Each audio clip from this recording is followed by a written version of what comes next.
bagi teman-teman yang baru tamat SMA di tahun 2020 ini, atau bagi teman-teman yang umurnya masih di bawah 22 tahun yang ingin menjadi abdi negara di bawah Kementerian Hukum dan HAM, bisa daftar sekolah kedinasan di bawah Kementerian Hukum dan HAM.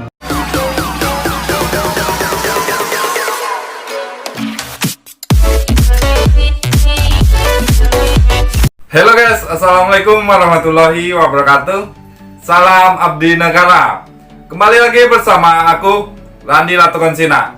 Di video kali ini, bagi teman-teman yang baru tamat SMA di tahun 2020 ini, atau bagi teman-teman yang umurnya masih di bawah 22 tahun yang ingin menjadi abdi negara di bawah Kementerian Hukum dan HAM, bisa daftar sekolah kedinasan di bawah Kementerian Hukum dan HAM. Lulusan sekolah kedinasan di bawah Kementerian Hukum dan HAM ini langsung diangkat menjadi calon pegawai negeri sipil di bawah Kementerian Hukum dan HAM. Dan ketika kita menjalankan pendidikan di sekolah kedinasan ini, kita juga mendapatkan uang saku oleh pemerintah. Sebelum lanjut ke video, bantu aku untuk subscribe channel ini agar kalian tidak ketinggalan informasi tentang CPNS dan informasi tentang sekolah-sekolah kedinasan.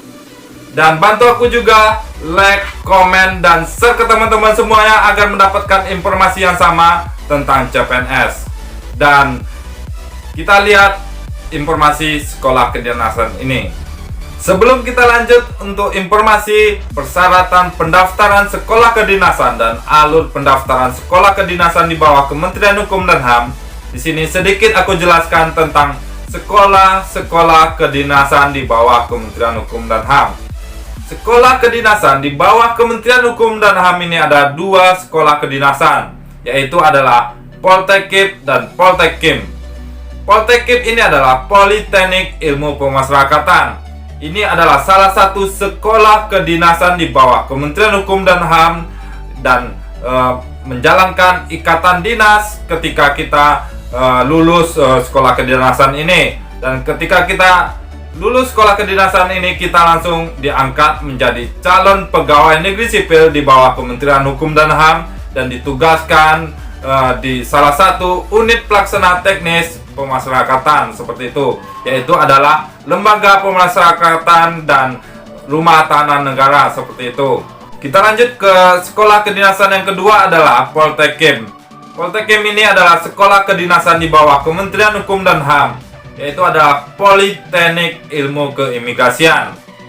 Ketika kita lulus di Politeknik Ilmu Keimigrasian ini, kita langsung diangkat menjadi calon pegawai negeri sipil di bawah Kementerian Hukum dan HAM dan ditugaskan di unit pelaksana teknis keimigrasian seperti itu. Kita lihat pengumuman sekolah kedinasan di bawah Kementerian Hukum dan HAM, yaitu pengumumannya adalah bisa nanti kalian download di bawah deskripsi di video aku ini, yaitu Kementerian Hukum dan HAM Republik Indonesia mengundang putra-putri terbaik lulusan SMA dan sederajatnya untuk mengikuti seleksi penerimaan taruna dan taruni sekolah kedinasan Poltekip dan Poltekim di bawah Kementerian Hukum dan HAM. Untuk persyaratan kriteria pelamarnya ada 4 jenis formasi. Untuk teman-teman yang formasi umum, untuk bisa melamar, syaratnya adalah formasi umum adalah merupakan pelamar lulusan SMA atau lulusan SLTA sederajatnya yang memenuhi koalisi persyaratan sebagai dalam pengumuman ini. Dan ada formasi khusus, yaitu formasi khusus putra-putri Papua dan putra-putri Papua Barat. Dan ada juga formasi pegawai. Ini formasi untuk khusus pegawai negeri sipil di bawah Kementerian Hukum dan HAM, bisa mendaftar sekolah kedinasan juga. Jadi teman-teman yang udah menjadi pegawai negeri sipil bisa mendaftar sekolah kedinasan, yaitu teman-teman yang bekerja di pemasyarakatan bisa mendaftar Poltekip, teman-teman yang bekerja di keimigrasian bisa mendaftar di Poltekim seperti itu. Dan ada juga formasi pegawai khusus putra-putri Papua dan Papua Barat seperti itu. Kita lihat persyaratan-persyaratan sekolah kedinasan ini. persyaratan pertama adalah warga negara Republik Indonesia. Dan yang kedua, pria dan wanita. Jadi semuanya bisa mendaftar. Untuk yang ketiga, pendidikan minimal adalah SLTA dan sederajatnya. Jadi kalian yang tamatan SMA, jurusan IPA, IPS, tamatan SMK, jurusan apa saja, dan yang mendapatkan paket C juga bisa mendaftar sekolah kedinasan ini. Di sini sudah dijelaskan SLTA sederajatnya. Jadi semua SLTA sederajatnya termasuk SMK dan termasuk paket C juga bisa mendaftar sekolah kedinasan ini. Kita lanjut ke persyaratan selanjutnya adalah persyaratan usia. Formasi umum dan formasi khusus putra-putri Papua atau Papua Barat, usia pelamar pada tanggal 1 Juni 2020 serendah-rendahnya 17 tahun dan tidak boleh lebih dari 22 tahun 0 bulan 0 hari dibuktikan akta kelahiran atau surat keterangan lahir. Jadi di sini teman-teman yang misalnya sekarang umurnya 21 tahun masih bisa mendaftar sekolah kedinasan ini. Di sini masalah umur ini banyak sekali yang bertanya bahwa teman-teman kalau lahir di tahun 1998 di bulan Mei itu tidak bisa lagi mendaftar sekolah kedinasan ini karena umur teman-teman semua sudah melewati umur 22 tahun melebihi harinya seperti itu. Dan untuk teman-teman yang umurnya lahirnya tahun 1998 di tanggal 1 Juni atau di tanggal 2 Juni dan seterusnya, itu teman-teman bisa mendaftar sekolah kedinasan ini. Jadi tidak masalah umurnya, ini patokan umur saat pendaftaran. Jadi teman-teman jangan ragu kalau Kak umur saya saya lahir tahun 1998 tanggal 1 Juni, apakah masih bisa daftar? Itu bisa mendaftar. Jadi teman-teman nggak masalah ketika teman-teman lulus sekolah kedinasan ini melebihi umurnya, itu tidak masalah karena umur ini patokannya di tanggal saat pendaftaran, yaitu tanggal 1 Juni seperti itu. Kita lihat umur untuk formasi pegawai dan formasi pegawai putra-putri Papua. Usia pelamar pada tanggal 1 Juni 2020 tidak lebih dari 22 tahun 0 bulan 0 hari dibuktikan dengan akta kelahiran seperti itu. Jadi sama seperti tadi, tidak boleh melebihi umur 25 lewat sehari, itu tidak boleh sama sekali. Jadi teman-teman kalau yang udah lewat sehari itu tidak bisa mendaftar sekolah kedinasan ini. Tapi teman-teman yang belum melewati sehari saja, masih 0 hari, teman-teman masih bisa mendaftar sekolah kedinasan ini. Oke, kita lanjut ke persyaratan selanjutnya adalah tinggi badan pria. Tinggi badan pria ini adalah minimal 165 cm dan wanita minimal 158 cm. Berat badan seimbang atau ideal berdasarkan hasil pengukuran yang dilaksanakan pada saat verifikasi dokumen asli. Dan kita lanjut ke persyaratan selanjutnya adalah berbadan sehat, tidak cacat fisik, mental atau bebas dari HIV, bebas dari narkoba, tidak memakai kacamata atau softland, tidak tuli dan tidak buta warna. Jadi teman-teman yang memiliki buta warna itu tidak bisa mendaftar sekolah kedinasan ini. Dan teman-teman yang sudah memakai kacamata atau softland itu tidak bisa mendaftar sekolah kedinasan ini. Kita lanjut ke persyaratan selanjutnya. Bagi pria tidak boleh bertato atau bekas tato, dan tidak ditindik atau bekas tindik di telinga atau anggota badan lainnya kecuali yang disebabkan oleh ketentuan adat, dengan disertakan surat keterangan dari ketua adat atau ketua desa seperti itu. Teman-teman yang memiliki tato, tindik atau bekas tato, tindik itu tidak bisa mendaftar. Tapi kalau itu ketentuan adat, teman-teman bisa mendaftar dengan adanya surat keterangan dari ketua adat itu sendiri. Dan untuk wanita tidak bertato juga, tidak boleh bekas tato juga, dan tidak boleh tindik juga selain di telinga. Dan kalau di telinga ada 2 tindik juga tidak boleh, seperti itu.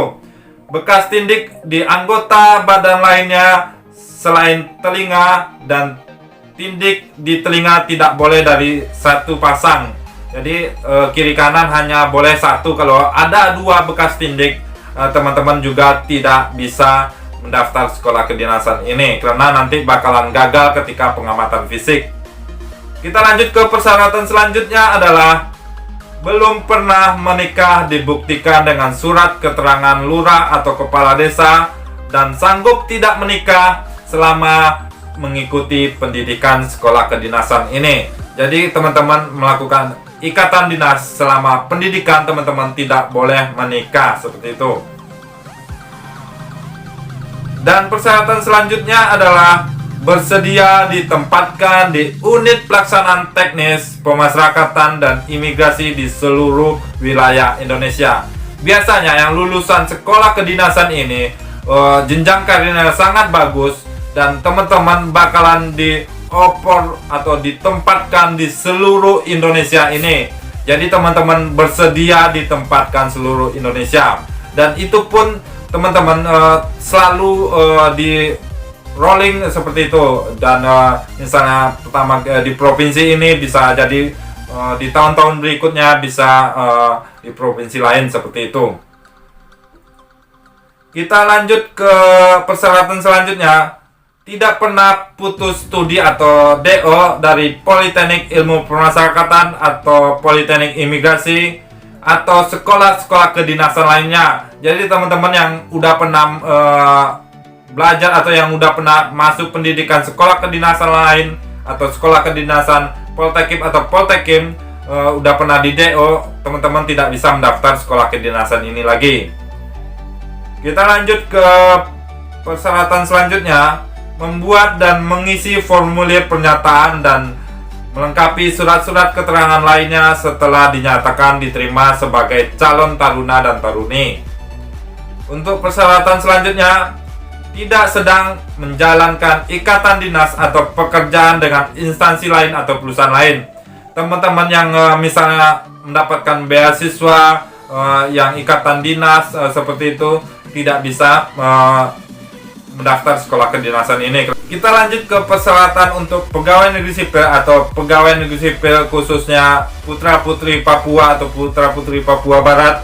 Itu persyaratannya pertama adalah selain persyaratan yang tadi, juga ada persyaratan khusus untuk pegawai negeri sipil ini, yaitu mendapatkan persetujuan untuk mengikuti pendidikan ikatan dinas dengan pangkat golongan ruang setinggi-tingginya golongan 2B, yaitu pangkat pengatur muda tingkat 1, dibuktikan dengan surat pengantar dari penjabat pimpinan tinggi atau pimpinan unit eselon 1 atau kepala kantor wilayah. Dan yang kedua adalah tidak dalam pemeriksaan atau sedang menjalani hukuman disiplin atau tingkat sedang atau berat sesuai dengan peraturan pemerintah, dibuktikan dengan surat keterangan bebas dari proses pemeriksaan atau bebas hukuman disiplin dari pimpinan tinggi pertama di lingkungan wilayah masing-masing. Dan umurnya untuk pegawai negeri sipil ini yang ingin mendaftar sekolah kedinasan ini tadi sudah umurnya minimal 25 tahun, maksimal itu 25 tahun. Teman-teman yang udah melebihi umur 25 tahun tidak bisa mendaftar sekolah kedinasan ini. Oke, kita lanjut ke kuota formasi yang dibutuhkan untuk sekolah kedinasan ini berapa sih sebenarnya. Untuk kuota formasi sekolah kedinasan Politeknik Ilmu Pemasyarakatan atau Poltekim adalah 300 taruna atau taruni, terdiri dari, yaitu untuk formasi umum prianya adalah 219 taruna dan wanitanya adalah 71 taruni. Dan untuk formasi khusus putra-putri Papua adalah pria 3 orang dan wanita 2 orang. Dan khusus putra-putri Papua Barat juga 3 orang untuk pria dan wanita 2 orang, seperti itu. Dan kita lanjut ke formasi kuota untuk sekolah kedinasan imigrasi adalah 300 taruna dan taruni. Ini terdiri dari formasi umum, yaitu untuk pria 219 taruna dan wanita 71 taruni. Untuk formasi khusus yaitu putra putri Papua, pria adalah 3 orang dan wanita dibutuhkan 2 orang. Dan untuk putra putri Papua Barat juga pria 3 taruna dan wanita 3 taruni. Untuk jalur pegawai, formasinya adalah kuota formasi pegawai sekolah kedinasan Poltekkip ini adalah 50 taruna dan taruni. Untuk formasi umum adalah pria adalah 32 taruna dan wanita adalah 8 taruni. Dan untuk formasi khusus pegawai putra putri Papua adalah pria 4 taruna dan wanita 1 taruni. Dan untuk formasi khusus putra putri Papua Barat juga pria adalah 4 taruna dan wanita 1 taruni. Jadi untuk Poltekkip tidak ada jalur pegawainya, hanya pegawai pemasyarakatan yang bisa mendaftar Poltekkip, dan Poltekkip tidak ada jalur pegawainya seperti itu. Untuk tata cara pendaftarannya ada bagaimana cara mendaftarnya, di mana cara mendaftarnya. Di sini pendaftaran secara online, yaitu teman-teman yang belum tahu. Untuk tata cara pendaftarannya adalah untuk pelamar umum atau pelamar putra putri Papua seperti itu yang baru tamatan SMA atau yang masih di bawah umur 22 tahun. Cara melamarnya adalah pelamar umum wajib melakukan pendaftaran secara online melalui portal dikdin.bkn.go.id dan mengunggah dokumen yang dipersyaratkan dimulai tanggal 8 sampai tanggal 23 Juni 2020. Jadi pendaftaran mulainya di tanggal 8 sampai tanggal 23 Juni tahun 2020. Dan untuk khusus bagi pelamar pegawai negeri sipil yaitu PNS di bawah Kementerian Hukum dan HAM dan pegawai PNS putra putri Papua melakukan pendaftaran, unggah berkas lamaran dan cetak tanda bukti pendaftaran secara online dimulai tanggal 8 sampai tanggal 23 Juni tahun 2020 pada portal catar.kemenkumham.go.id. Jadi untuk teman-teman yang pegawai langsung membuka web resmi catar.kemenkumham.go.id di tanggal 8 sampai tanggal 23 Juni 2020. Nah, di sini ingat teman-teman semuanya, jangan sampai salah teman-teman yang pelamar umum tadi. Untuk sekolah kedinasan ini banyak kementerian yang membuka sekolah kedinasan, yaitu 7 kementerian yang membuka sekolah kedinasan. Jadi teman-teman saat di web resmi Dikdin tadi, teman-teman tidak boleh salah pilih sekolah kedinasan seperti itu. Teman-teman yang ingin milih Poltekkip dan Poltekkip, disitulah memilihnya. Teman-teman jangan sampai memilih sekolah kedinasan lain, karena ini tidak bisa diubah lagi seperti itu. Pelamar hanya boleh memilih 1 sekolah kedinasan. Apabila terdapat kesalahan dalam memilih sekolah kedinasan, maka akan menjadi tanggung jawab pelamar itu sendiri. Panitia tidak bisa merubah, dan apabila memilih lebih dari 1 sekolah kedinasan, maka pelamar tersebut secara otomatis dinyatakan gugur atau tidak mengikuti tahap seleksi administrasi. Jadi teman-teman yang memilih sekolah kedinasan, misalnya memilih sekolah kedinasan Poltekkip dan memilih sekolah kedinasan Poltekkip atau sekolah kedinasan lainnya, teman-teman banyak memilihnya, itu teman-teman gagal di seleksi administrasi. Jadi teman-teman berhati-hati lagi untuk pendaftaran secara online ini. Apa-apa saja persyaratan yang diunggah untuk pendaftaran online sekolah kedinasan Poltekkip dan Poltekkip ini adalah untuk teman-teman formasi umum, yaitu persyaratan pertama adalah surat lamaran bermaterai 6.000 ditunjukkan kepada Menteri Hukum dan HAM RI di Jakarta dan ditandatangani dengan pena warna hitam. Format surat lamaran dapat diunduh di catar.kemenkumham.go.id. Dokumen yang diunggah itu adalah dokumen asli. Jadi teman-teman tidak boleh mengunggah dokumen fotokopi seperti itu. Jadi dokumen itu asli, tanda tangan asli, materai asli seperti itu. Untuk persyaratan kedua adalah kartu tanda penduduk atau IKTP atau surat keterangan telah melakukan rekam IKTP secara elektronik asli yang dikeluarkan oleh penjabat yang berwenang. Di sini teman-teman, semua dokumen yang teman-teman unggah itu dokumen asli. Jadi jangan sampai dokumen fotokopi yang teman-teman unggah atau fotokopi yang dilegalisir yang teman-teman unggah. Jadi itu sangat fatal sekali. Banyak yang salah di dokumen-dokumen ini yang teman-teman unggah dan mengakibatkan teman-teman gagal di administrasi seperti itu. Dan persyaratan selanjutnya adalah ijazah. Ijazah ini juga ijazah asli, jangan sampai fotokopi atau yang dilegalisir ya. Bagi lulusan luar negeri memiliki ijazah asing seperti itu harus melampirkan pada surat pernyataan atau persamaan ijazah penjabat yang berwenang seperti itu. Dan bagi pelamar yang peserta SLTA yang baru tahun 2020 ini baru tamat belum memiliki ijazah, teman-teman masih bisa mendaftar.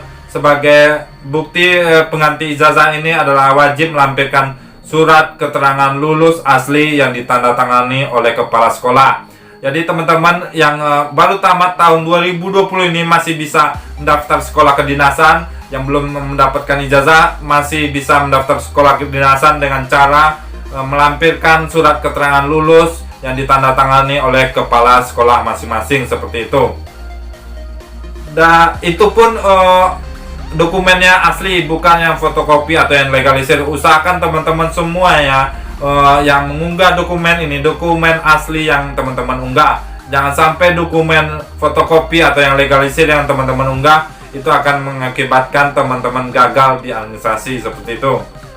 Dan untuk persyaratan selanjutnya adalah akte kelahiran atau surat keterangan lahir dari Dinas Kependudukan dan Capil, bukan dari bidan atau puskesmas. Ini teman-teman jangan salah-salah, bukan surat dari bidan atau puskesmas. Ini adalah akta kelahiran atau surat kelahiran yang dikeluarkan oleh Dinas Kependudukan seperti itu. Itu juga asli, bukan fotokopi. Dan untuk persyaratan selanjutnya adalah surat keterangan belum pernah menikah ditandatangani oleh lurah atau kepala desa sesuai domisili. Itu suratnya adalah asli, jangan fotokopi. Bukan surat yang ditandatangani oleh pelamar atau ketua RT, ketua RW atau orang tua. Jadi surat itu bukan teman-teman buat sendiri. Surat itu dikeluarkan oleh kepala desa atau kepala lurah seperti itu, dari teman-teman yang bertempat tinggal masing-masing. Itu ditandatangani oleh kepala desa masing-masing seperti itu. Untuk persyaratan selanjutnya adalah surat pernyataan 6 poin dari pelamar yang berisi tentang sanggup mentaati perjanjian ikatan dinas, sanggup mengganti seluruh biaya selama mengikuti pendidikan apabila mengundurkan diri, bersedia ditempatkan seluruh Indonesia, tidak terkait dengan instansi pemerintah lain atau swasta, dan tidak mengkonsumsi narkoba atau obat-obat terlarang lainnya. Dan teman-teman di sini mendandatangani dengan pena berwarna hitam di atas materai 6000. Format surat pernyataan ini dapat diunduh di laman catar.kemenkumham.go.id. Dokumen yang diunggah adalah dokumen asli. Jadi teman-teman di sini surat pernyataan ini teman-teman buat dengan biodata teman-teman tanda tangani di atas materai itu teman-teman unggah, itu dokumen asli, bukan teman-teman nanti teman-teman fotokopi teman-teman unggah. Itu bukan salah sekali seperti itu. Dan untuk persyaratan selanjutnya adalah pas foto berlatar belakang warna merah untuk Poltekkip dan berlatar belakang biru untuk Poltekkip. Itu jelas sekali pas foto ini untuk yang mendaftar Poltekkip itu berlatar belakang merah dan mendaftar Poltekkip itu berlatar belakang biru seperti ini. Jadi teman-teman jangan sampai salah mengunggah foto seperti itu. Untuk persyaratan dokumen, persyaratan yang diunggah adalah scanan berkas asli berwarna tidak hitam putih, dan pelamar harap memastikan kembali berkas yang diunggah dapat dibuka atau file tidak rusak atau terbaca dengan jelas.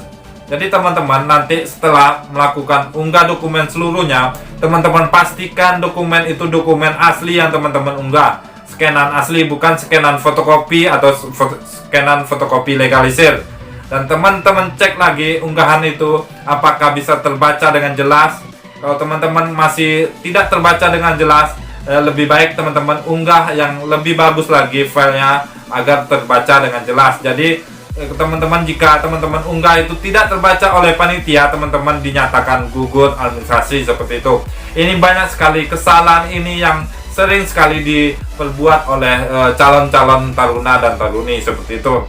Kita lanjut ke persyaratan selanjutnya. Sehubung dengan kondisi pandemi COVID-19 ini, untuk persyaratan di bawah ini tidak perlu diunggah, namun akan diminta pada saat pelamar dinyatakan seleksi psikotes seperti itu, yaitu surat SKCK dari Polsek, Polres atau Polda yang masih berlaku. Jadi surat SKCK ini tidak perlu diunggah, tapi teman-teman persiapkan saja untuk ketika seleksi psikotes seperti itu. Di seleksi psikotes teman-teman bawa SKCK seperti itu. Dan surat keterangan berbadan sehat dari dokter pemerintah atau rumah sakit pemerintah, TNI, Polri yang asli. Jadi untuk surat SKCK dan surat keterangan berbadan sehat ini teman-teman bawa ketika melaksanakan seleksi psikotes. Jadi tidak perlu diunggah.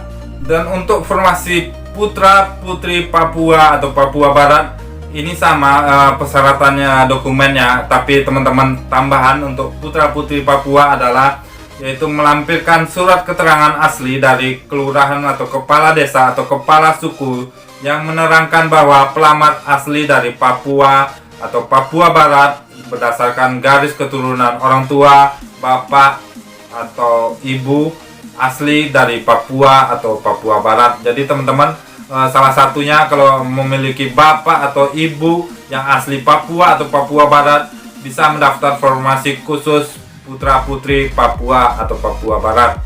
Jadi teman-teman melampirkan surat keterangan dari kepala suku menyatakan teman-teman berasal dari garis keturunan Papua atau Papua Barat seperti itu. Itu saja tambahan untuk formasi Papua. Untuk formasi pegawai juga ada tambahan sedikit selain persyaratan yang umum tadi, juga menambah persyaratan sedikit, yaitu persyaratannya adalah surat persetujuan dari penjabat pimpinan tinggi setingkat unit eselon 1 atau kepala kantor wilayah. Jadi teman-teman meminta surat persetujuan bagi pegawai dari kantor wilayahnya seperti itu. Dan juga minta surat keterangan tidak dalam proses pemeriksaan atau sedang menjalankan hukuman disiplin tingkat sedang atau berat dari kepala satuan kerja. Jadi teman-teman yang pegawai meminta surat keterangan tidak pernah hukum disiplin atau tidak menjalankan hukuman disiplin dari kepala satuan pengaman seperti itu. Untuk persyaratan selanjutnya adalah SK CPNS, SK PNS, dan SK pangkat terakhir. Jadi teman-teman perlu melampirkan SK CPNS, SK PNS, dan SK pangkat terakhir teman-teman seperti itu. Dan itu saja tambahan untuk pegawai. Untuk teman-teman yang belum tahu tahapan-tahapan seleksi sekolah kedinasan ini sangat berbeda sekali dengan seleksi CPNS di Kementerian Hukum dan HAM. Ada tambahan-tambahan tahapan seleksi di sekolah kedinasan untuk Kementerian Hukum dan HAM ini, yaitu seleksinya adalah pertama seleksi administrasi. Ketika teman-teman yang mendaftar online tadi, teman-teman itu lagi di seleksi administrasi, yaitu verifikasi berkas unggahan, verifikasi berkas asli, dan pengukuran tinggi badan. Jadi teman-teman ketika sudah mendaftar online, setelah lulus verifikasi unggah dokumen asli teman-teman dan melakukan pengukuran tinggi badan dan berat badan, setelah lulus itu semua teman-teman lulus seleksi administrasi. Kita lanjut ke seleksi selanjutnya adalah setelah seleksi administrasi teman-teman mendapatkan nomor ujian, teman-teman bisa mengikuti SKD atau seleksi kompetensi dasar. Seleksi kompetensi dasar ini menggunakan CAT, ini sama dengan seleksi CPNS di Kementerian Hukum dan HAM atau seleksi PNS di kementerian lain. Jadi ini SKD ini sama Teman-teman bisa lihat di video aku sudah banyak soal-soal SKD yang aku berikan seperti itu. Teman-teman pelajari soal-soal SKD ini sama saja di mana-mana dengan menggunakan CAT seperti itu. Dan untuk seleksi selanjutnya adalah seleksi lanjutan. Di sini ada 4 seleksi lanjutan, yaitu ada seleksi kesehatan. Setelah kalian lulus SKD dengan memiliki peringkat passing rate terbaik, teman-teman berhak mengikuti seleksi kesehatan. Sistem semua seleksi ini sistem Google, jadi teman-teman harus berhati-hati melakukan tes ini. Jadi di tes kesehatan ini juga sistem Google. Ketika teman-teman gugur di kesehatan, tidak bisa lanjut ke tes selanjutnya. Aku jelaskan sedikit tes kesehatan dulu. Tes kesehatan ini biasanya teman-teman diukur semua kesehatan teman-teman, termasuk darah teman-teman, tensi teman-teman, dari gigi teman-teman sampai kaki teman-teman dilihat semuanya, yaitu varises dilihat, ambeien dilihat, mata kalian, ukuran buta warna itu dilihat seperti itu, dan lingkaran kaki kita juga dilihat, yaitu letter O atau letter X. Jadi usahakan teman-teman kakinya lurus seperti itu, dan badan kita ini dilihat ada tato atau tindiknya seperti itu. Nanti kita di tes kesehatan ini ada tes juga, tes paru-paru menggunakan EEG seperti itu, dan teman-teman ronsen paru-paru juga nanti melakukan ronsen paru-paru. Ini tes ditanggung biaya oleh peserta masing-masing seperti itu. Setelah teman-teman lulus tes kesehatan ini, teman-teman berhak lanjut untuk tes kesemaptan. Tes kesemaptan ini yaitu sama dengan tes kesemaptan CPNS penjaga tahanan di Kementerian Hukum dan HAM, yaitu tes fisik, ada lari 12 menit, ada pull up, push up, sit up, dan salteran seperti itu. Dan setelah teman-teman lulus tes kesemaptan, teman-teman bisa lanjut untuk tes seleksi psikotes dan wawancara psikotes. Teman-teman banyak sekali apa itu tes psikotes dan wawancara psikotes. Tes psikotes ini psikologi teman-teman yang akan diuji di sini. Contoh-contoh soal psikotes teman-teman bisa searching di internet, yaitu contoh soalnya sama seperti psikotes lainnya, yaitu ada gambar, ada persamaan kata, ada hitungan cepat atau hitungan koran seperti itu, dan ada juga cara menggambar kita. Itu tes-tes psikotes. Teman-teman bisa lihat soal-soal tes psikotes itu sangat teman-teman harus belajar lagi, karena itu kita dikejar waktu. Ada juga yang hitungan cepat itu hitungannya sangat mudah sekali, tapi dikejar waktu kita juga sulit seperti itu. Dan wawancara psikotes ini apa sih sebenarnya? Teman-teman banyak sekali bertanya wawancara psikotes ini. Wawancara psikotes ini dilakukan oleh penguji yang handal, yaitu penguji khusus psikolog yang akan mewawancara teman-teman. Di sini teman-teman dilihat psikologis teman-teman, nanti ditanya tentang kepribadian teman-teman dan cara menjawab teman-teman. Attitude teman-teman dilihat oleh psikolog penguji ini. Jadi pertanyaan seputar dengan kepribadian teman-teman seperti itu. Jadi teman-teman persiapkan mental teman-teman untuk wawancara psikotes ini. Dan untuk tes selanjutnya adalah seksi wawancara dan pengamatan fisik dan keterampilan atau WPFK. Di sini setelah teman-teman sudah lulus ujian tulis psikotes dan wawancara psikotes, teman-teman berhak mengikuti WPFK. WPFK ini ada pengamatan fisik pertama. Pengamatan fisik ini teman-teman akan dilihat tato teman-teman, tindik teman-teman, ada bekas tato atau tindik seperti itu. Terus teman-teman akan diwawancara oleh atasan teman-teman langsung seperti itu. Jadi ini berbeda dengan wawancara psikotes tadi. Wawancara psikotes ini dilakukan oleh ahli-ahli psikolog seperti itu. Dan untuk wawancara yang terakhir ini dilakukan oleh pewawancara, yaitu atasan langsung seperti itu. Yang akan ditanya juga seputar attitude teman-teman, seputar kepribadian teman-teman, dilihat attitude teman-teman, sikap teman-teman. Di sini juga dilihat oleh pewawancara, yaitu atasan teman-teman langsung nantinya. Dan selanjutnya teman-teman yang mempunyai keterampilan di sini sangat dibutuhkan sekali sangat menambah nilai teman-teman sekali ketika teman-teman mempunyai keterampilan, yaitu keterampilan bela diri, keterampilan olahraga, keterampilan PBB seperti itu, atau teman-teman pernah memiliki kejuaraan atau piagam-piagam keolahragaan, kejuaraan seperti itu, atau karya-karya ilmiah. Ini sangat berguna sekali di keterampilan ini. Teman-teman bawa sertifikatnya dan teman-teman buktikan di tes keterampilan seperti itu. Sampai di sini saja tentang sekolah kedinasan di bawah Kementerian Hukum dan HAM dan cara mendaftar sekolah kedinasan di bawah Kementerian Hukum dan HAM dan persyaratan sekolah kedinasan di Kementerian Hukum dan HAM. Semoga video ini bermanfaat untuk kalian yang ingin mendaftar sekolah kedinasan di bawah Kementerian Hukum dan HAM.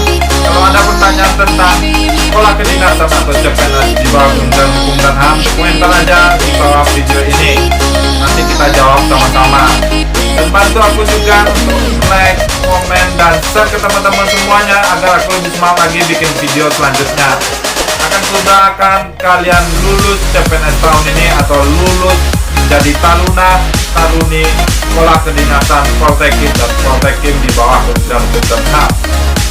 Sampai di sini saja aku, Randi Latukonsina. Sampai jumpa.